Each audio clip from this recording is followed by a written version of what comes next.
Well, good morning. I miss being with you, and I miss all of you. I hope this finds you well. This is a new thing for us we're doing. I've never done a distance sermon like this before, so bear with me. A friend of mine asked me if we were closing our church, shutting down for the duration of this coronavirus. I told him no, we weren't. Now, you may think that's a strange answer, given that we're not meeting for worship and we're not having Bible study. We're postponing business meetings, and we're not planning on gathering together again until Easter at the earliest. But the church is about more than Sunday morning worship. The church is about more than gathering together, singing praises and taking an offering, sharing in prayer and concern for one another.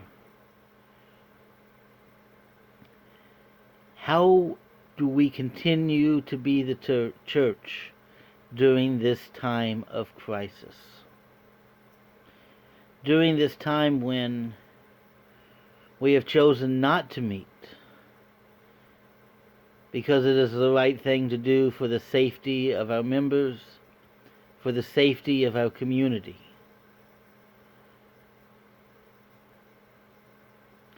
Well, the first thing we continue to do, because we are the church, is that we continue to pray. Prayer is the greatest weapon in the arsenal of the church. It is the greatest tool we have to protect ourselves, to defend ourselves, to fight the spiritual battles which are taking place in the world around us and in our lives. And so I encourage you, especially as you may have more time, as you may not be able to go to work, as you find yourself alone with your family, to pray as a family, to pray individually. This is how we continue to be the church. And when you pray, thank God for your safety, for the safety of your family, and for their continued health. And pray that He continue to protect you and your loved ones. Pray for those who are affected by this disease, that they may improve. Pray for those who have jobs which are deemed necessary and must continue to go out and work during this time. Our restaurant workers who are busy taking orders. Our grocery store workers who are constantly restocking the shelves and cleaning the stores so that it is safe for us to buy the things we need. Pray especially for those on the front lines of this epidemic, the doctors, the nurses, and all of the support staff that work at the hospital as well, the janitors, the admitters, anyone who may find themselves, because of their job, coming into contact with those who might be carrying this disease. Ask for God's continued protection upon them. Pray for those who are affected by this disease indirectly. Those who cannot go to work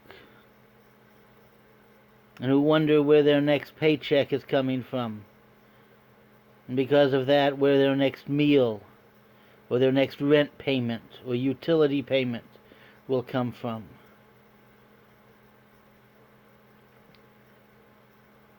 This disease affects so many people.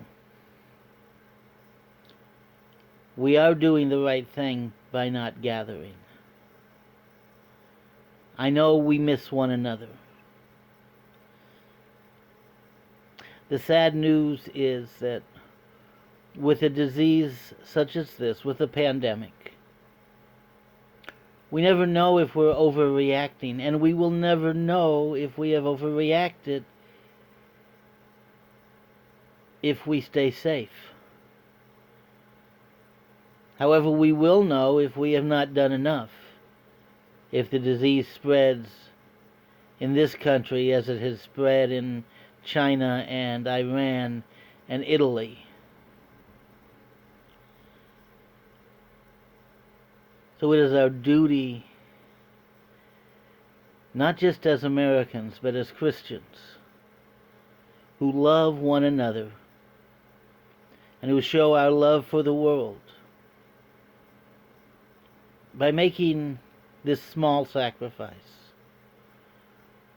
of giving up our cherished meetings for worship for a time.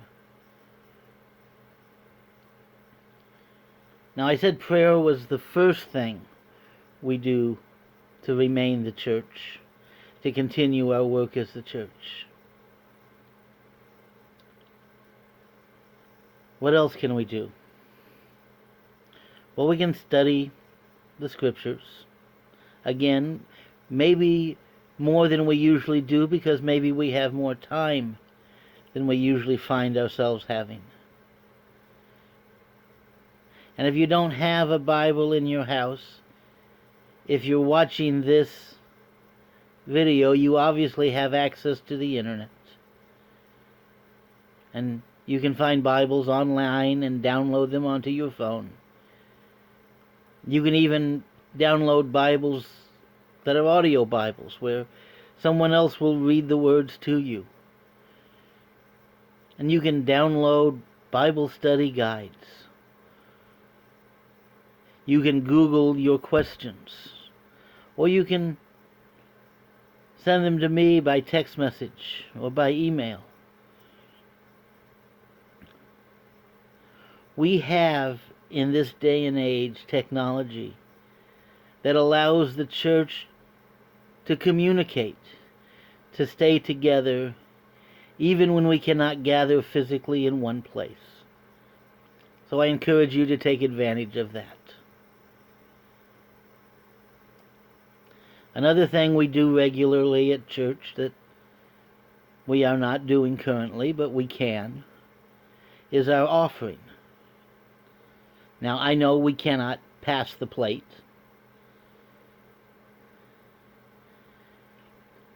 But even though we are not gathering together to worship, even though the church is not meeting,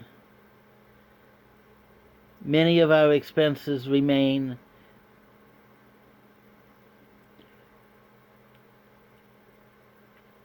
So I encourage you to take what you would have given to the church if you were here on Sunday morning, to write a check and to mail it off to Holly, or to get online through whatever means you use to pay for things online, and send a bank draft to our bank.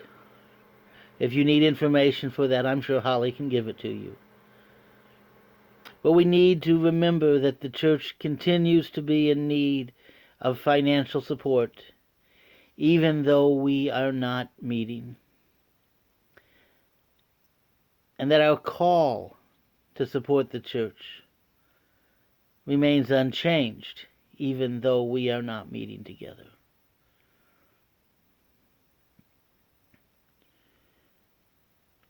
Another big part of our worship service is music. And again, we have advantages of technology which allow us to celebrate in Christian music and song, even in our own homes. Find a Christian radio station. Google your favorite hymns and play them on your smartphone or your computer. Sing along with your family to hymns. Gather together with your children.